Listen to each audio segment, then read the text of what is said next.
Hi, I'm Beth Carpenter, and I'm a health and wellness coach here in Austin, Texas. And what I'm actually going to be doing right now is making some raw dog food for my dogs. The first part I'm actually going to be working on is the vegetable portion. It's a combination of meat and vegetables. And so what I'm actually preparing today is going to be the combination of sweet potato, apple, zucchini, and celery. Celery and apple are probably the two things I consistently put in each time that I make their dog food for them. This whole journey in getting around to making dog food as opposed to just purchasing it really began because I have large dogs, and so the cost of buying really good raw dog food really was extremely high. And I thought, well, there's got to be a way to make it just a little bit cheaper, and so that's what began this journey of doing it. Now the interesting thing is even though I eat primarily raw myself, I wasn't feeding my dogs raw because I knew the cost of feeding them raw, and I basically was, saving some money. And my older dog, who I think Rusty is like probably 10 and a half, 11, right in there. He had, since he was a puppy, had some hip dysplasia, and so he would have some pain. And even though I had him on a really good dry dog food that had no grain or anything in it, and I gave him some natural supplements that would reduce any sort of problems with the hip dysplasia, that worked well for a while, but he started gaining weight, and I wasn't overfeeding him, and he was starting to get some fatty tumors and stuff. And then the hip dysplasia got so bad that all I could do was resort to medication, a prescription medication from the vet, because he was even crying in pain when he was just simply lying down. And so I went, oh my God. And so then it actually got worse still, and I think it's probably been a year now. I thought I was actually going to lose him, and I thought, well, really, he's too young. Even though he's 60 pounds, he's still too young, to make a transition and to be so painful. And so let me just see what happens, if I convert him to raw. And he actually at this point wasn't even eating. And so for 3 days he wouldn't eat. And so after that third day, I put some raw food in front of him, and that I had actually purchased. And he ate it and enjoyed it. And the interesting thing that actually did occur is here was this dog that was slightly overweight, and but had never really overeaten whatsoever. Not only was he losing weight, but his pain was going away, and the fatty tumor that he had was disappearing. And so I was really ecstatic about it.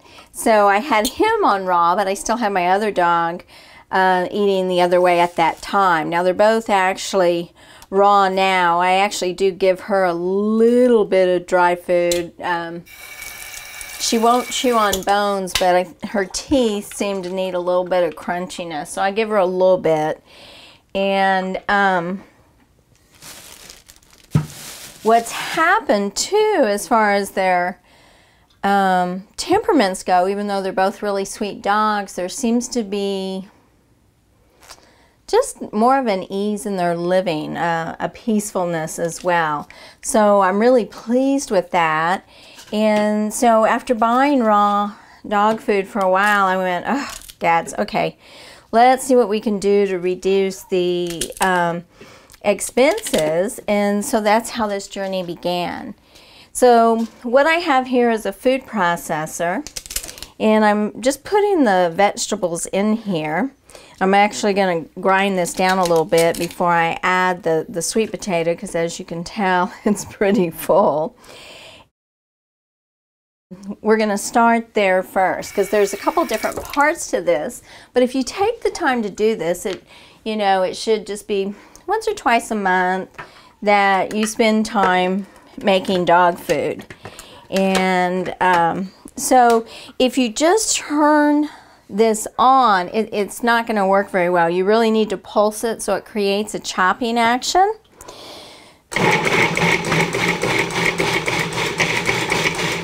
And as you can see, it is starting to chop, but you have to continue to pulse it until it pulls what's on top all the way down. So we'll just keep going. There, now we're starting to get it chopped better. And it is turning into a mush, which is pretty good. Let me go ahead and give it a little bit of a stir. Make sure there's no big chunks left in here. It's okay if there's, some pieces, but no big chunks. Rusty will eat just about anything, but if I was to leave any big chunks, and especially if it's like green, and here my dog Hula will actually pick it out and set it next to her dish. So I do have to get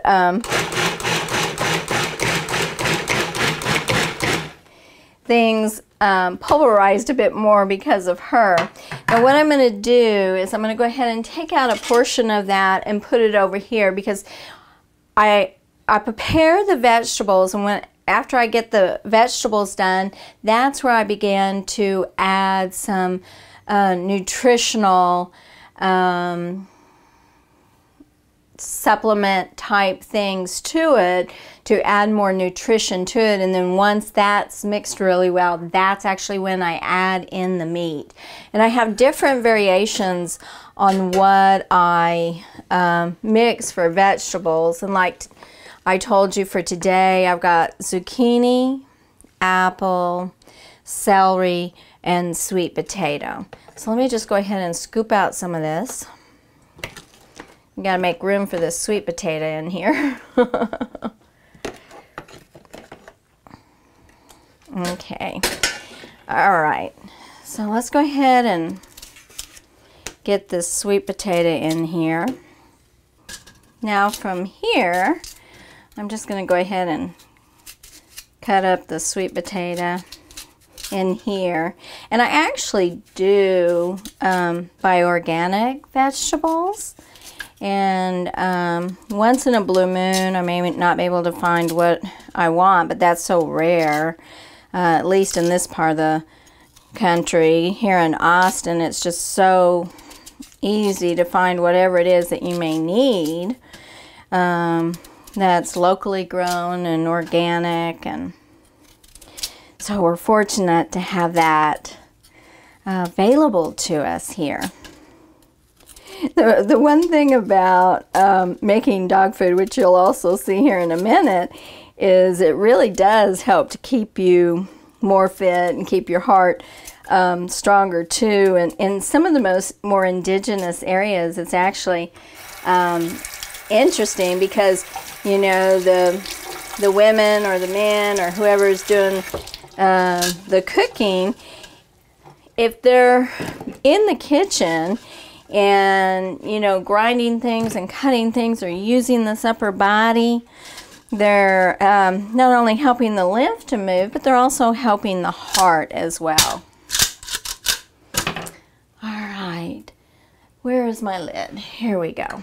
Okay, now we're going to go ahead, let me go ahead and stir this just a wee bit to help it. Okay. And we're going to go back to pulsing, just like what we did before.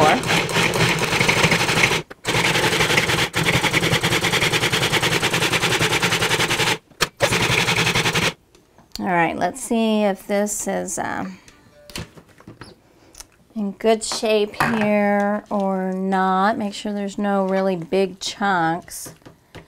Yeah, it doesn't look like there is. Maybe a couple pieces that are bigger. Once again, Rusty doesn't care, but Hula sure does. All right, let's do a little bit more pulsing.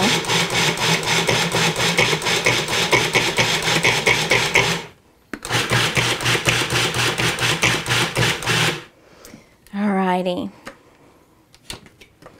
Yay! We've got this part done here. I'm going to also scoop this stuff out of the way here. Alrighty. So now we're going to go ahead and get out all these vegetables. And as you can see, the first part was green and now this is orange, you know. But we're going to mix all this together. And I actually normally make more dog food than what I'll actually be doing tonight. And I go down to Sprouts usually when their meat is on sale, because I like to buy it on sale, their natural meat. And dog food was needed and it wasn't on sale, so I didn't get quite as much as I normally do. But we'll get to the meat portion here in just a minute. So it's at this point we're going to do a series of, you know, mixing. Get the vegetables good and mixed, because each stage, if you're mixing stuff really well, it makes it just easier. All right. All right, now we've got the vegetables really mixed, and now I'm going to be adding the different supplements or nutrients to the food. Some of it will actually be seasoning too, and that way it's not just vegetables and meat, but there's also nutrition from supplements, because they do that actually in the raw food that you buy. Just like if you're buying dog food, you can buy like doggy vitamins and give them to them. Well, this way you don't have to buy all those extra things, because you're going to have it all in one place. All right, so I'm a little bit low on the parsley, but I have some extra. I like adding parsley. And, parsley's real interesting. A lot of people consider it to help with freshening breath. As you can see, I've got lots of parsley here because I buy organic. I have a site that's linked on my website. I think I better do it this way so I don't spill too much. That where I can get organic herbs and stuff. Parsley, a lot of people use just simply, you know, as a garnish or breath freshener. But parsley actually helps against cancers as well, like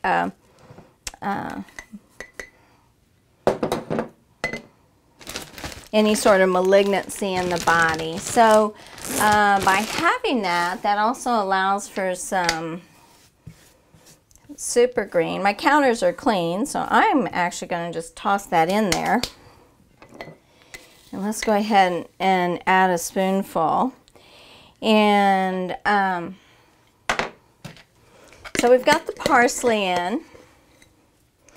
Sometimes I use a poultry seasoning. I'm not going to use a poultry seasoning today. I'm going to actually use a vegetable broth that is all natural, just to add more flavor and more seasoning.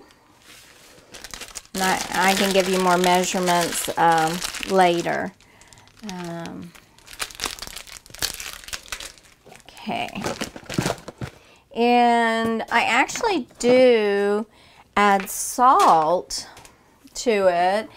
if you're using a natural salt, it actually has a lot of minerals in it, and I'm specifically using celery salt for the additional minerals in it as well. Always use natural. Don't by any means use like Morton. So that was probably like a teaspoon there of salt, which is no big deal. So next we're going to add in here, this is some organic garlic granules. Once again, one of the nutritional supplements that people actually buy for their dogs is garlic with brewer's yeast and their little chewy things. And dogs absolutely love them. Sometimes it makes them a little bit tooty, but it happens. So the next 3 things that I'm going to add here is vitamin C, a whole food source of vitamin C.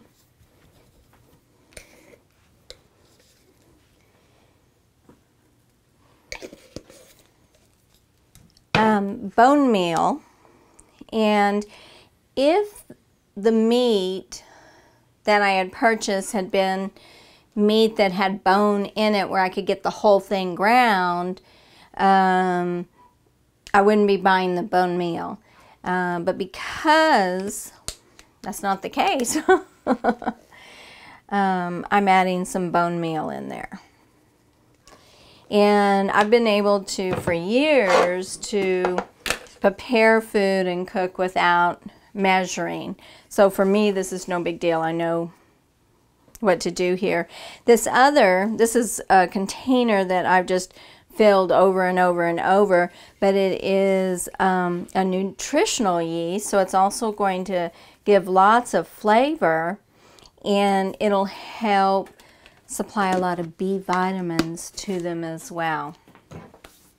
There are other things that are good to add to their food, but when they've been in it and frozen and thawed for a while, it doesn't necessarily have the best taste, and that would be MSM and certain super greens.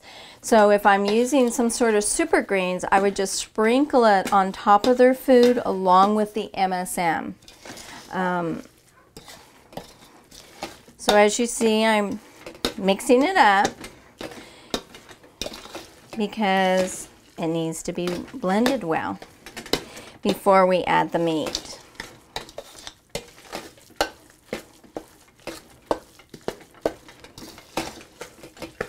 Okay, now that that's blended, I'll go ahead and get the meat in there, but let me go ahead and clear the counter space a little bit. Okay, now that I've cleared the counter space, I'm going to move the bowl right here. And I'm going to get the meat out, and the meat I have is an 85% lean natural beef and ground chicken today. Sometimes I use the beef and turkey. Occasionally, for instance, like around Thanksgiving, you can get fresh turkey that hasn't been frozen, and if the butcher will grind the whole thing for you, then I'll do it with just like the turkey, and then I'll have some other variations in it as well. I gotta find the meat now. Hold on. Great, I'm back. I found the meat. It was in the other refrigerator.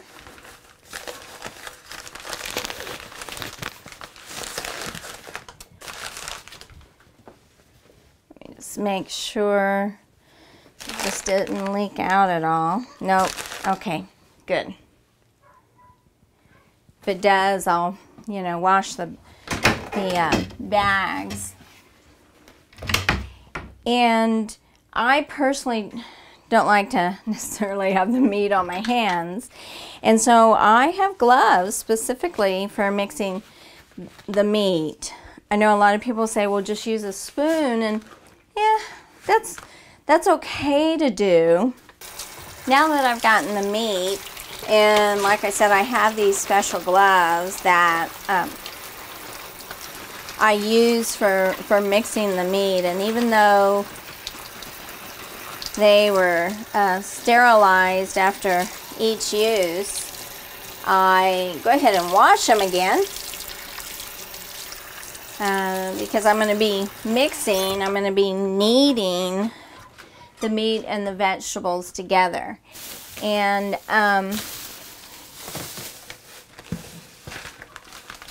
this is one of the reasons it helps with this whole chest, heart, lymphatic, and breast area because of doing this.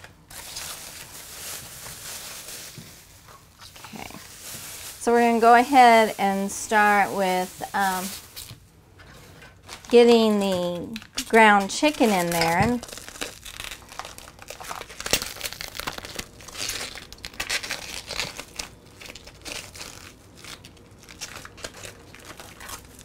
Whenever I get the package open, sometimes they can be particular.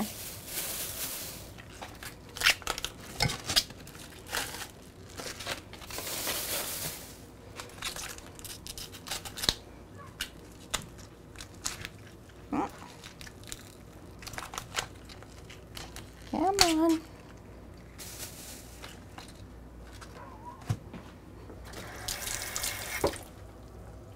Come on, get off there.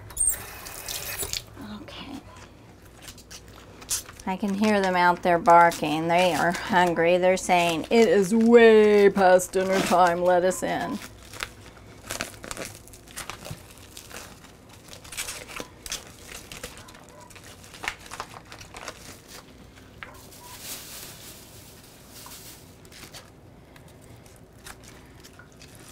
Now, just because I feed them raw doesn't necessarily mean that dogs are going to live a longer life. They could or they couldn't.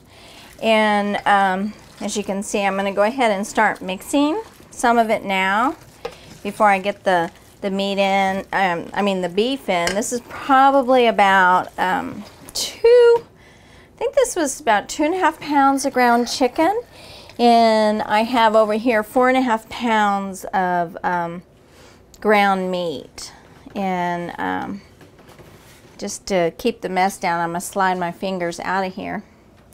But what it does do, even though it's not like, oh, you're going to extend the life of your animal by several years or anything, it allows for their life to be better. Their joints work better. They don't have tumors. They don't continue to decline in such a horrible way that you see. And that part's neat, you know, seeing the life in them, knowing that they're happy and their body feels good. That's what makes all the difference in the world. And maybe if you do it for them, you'll do it for you. Not that, you know, you want to eat this. Unless you're a carnivore, it'd probably be really, really good. I actually tell my husband if he's wanting meat, he can pull out some of the dog food and just make a patty and cook it. He hasn't done it yet, so. All right, so here we go. We have got, I'm going to just set this spoon here. Come on, down. As you can see, there's a lot of meat. And I'm really working my fingers and my wrists and my arms. This is helping my biceps and my triceps and my heart. And know that as you're making this, to think happy thoughts. If you're going, oh, gross, this is disgusting, then you're putting that energy into your dog's food, and you don't want to do that. Just like when you're cooking in the kitchen for somebody, whether you're preparing raw or cooking, it doesn't really matter. It's about the energy that you put in it. It's one of the interesting things that I think about that reality show with that chef. I only watched a part of it, like 2 shows one time, but all that yelling and all that anger around food, that doesn't lend towards good digestion nor the body absorbing the nutrients. That just passes angry energy onto whoever's eating that food. The stress that's in those kitchens are just like crazy. I'm hoping they'll change that.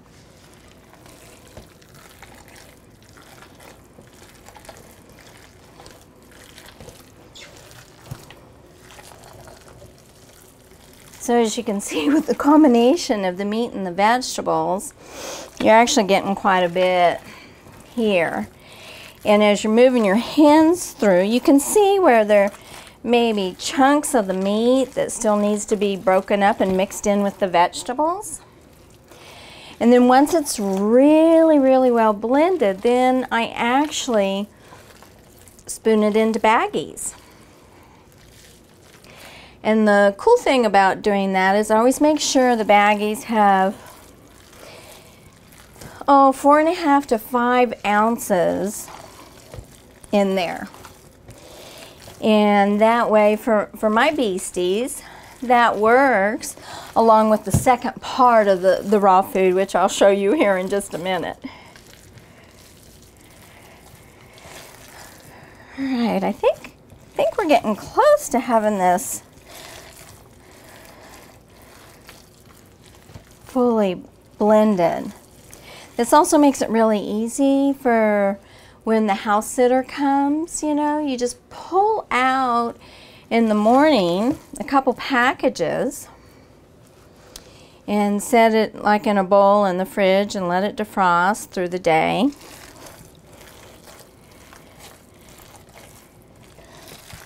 All right, I think this is going to be good enough. We're gonna see. Okay, as you can see, this is why I want to wear gloves. I can put the purple energy in their food. All right, they're gonna be happy campers.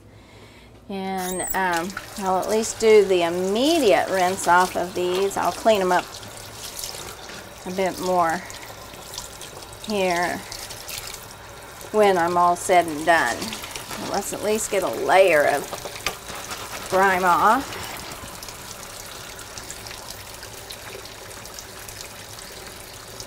Yeah, most people just sit around and watch TV and complain about how they want things to be different, but they don't really do anything to make different real. So this is about making it real. Okay, I'll just set these aside here for the moment. And I actually do wash my hands too. Just, even though the gloves are still pretty sealed, there's no holes or anything in it, I just like to go ahead and get that done. And I'm going to go ahead and get some of this just wiped up, just to get some of this up. Okay. I'll wash the towels here in a minute. Now this next part here is beginning to put this in the plastic bags, and I actually do have a scale so I can weigh. So if some are light or some are too heavy, then I can adjust it. I don't care really if it's 4.5 ounces or 5 ounces. Just somewhere between that 4.5, 5 ounces seems to be good, because most of the time people overfeed their pets just like they overfeed themselves. So what I've done is I've opened up a bunch of plastic baggies, and I'll spoon in some of the dog food. And it's pretty easy. I mean, it's basically just, you know, a spoonful here. And I'll actually grab the scales. I should have brought them over, and I just didn't. But I'll show you. It's real easy. All right, the scales do have to be on a flat surface, so I'll just scoot this up. I'll turn this on. So it's gone to 0 here, and I just place it on there. 4.5, 1 spoonful. So there you have, and that is what I add. Like I told you, there's a second part that I add, and that is to add more substance and more protein to their food still, is I actually sprout lentils that would be technically considered raw, and once they've been sprouted, I actually steam them for like 5 minutes, toss them with some olive oil. Let me grab them.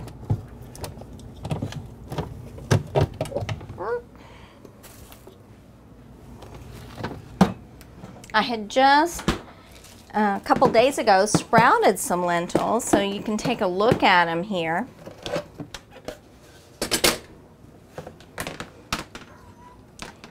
And what I do is I add a cup of lentils to the packet of 4.5 to 5 ounces of meat. And sprouting lentils is really, really easy. I take 2 cups of dried lentils, and they are organic, and I cover them with good filtered water in a big bowl, and then I actually cover it with a really thin linen dish towel. And then I stick it on top of the refrigerator because that little vibration and warmth is really good for sprouting them. And what you do is you soak them overnight, and then you drain them the next day, and you just rinse them twice a day for a couple days. And all these little tails that you saw in here, those are the sprouts. So it's like activated. So there's a lot more nutrition because of the sprouting. And then I just steam them in a steamer, like I said, and I toss them. If I want to add some seasoning, I can. And that way I put a cup in their bowl along with a spoonful of the meat, and they are very, very happy. So if you want to add on top of that some MSM, which is really good for their joints, along with some super greens or a digestive enzyme, you can do that too. And if you just want to do the lentils and the meat with the veggies and the nutritionals in there, that works perfectly too. So there's a lot of different variables, and this is the one for today. So they're barking a lot. Let's feed them. Okay. Well, as I told you, I have 2 beasties, but my one girl, she is a special needs girl, and she's deaf. So if I was to feed her, get over here, next to Rusty, she would actually start growling at him. So they're used to eating in the kennel because that's how I had to train her. Rusty, come over here, son. Come here. All right. So he's excited. Rusty boy. Yay. All right. So there's his raw food, and as you can see, he's scarfing it down pretty darn fast. He loves the lentils, and when I make lentils for us, he wants even some of the people lentils, and but I actually do make special lentils for them. So how many seconds is this? He's like, hey dude, don't push me away from my food. I want my food. Oh.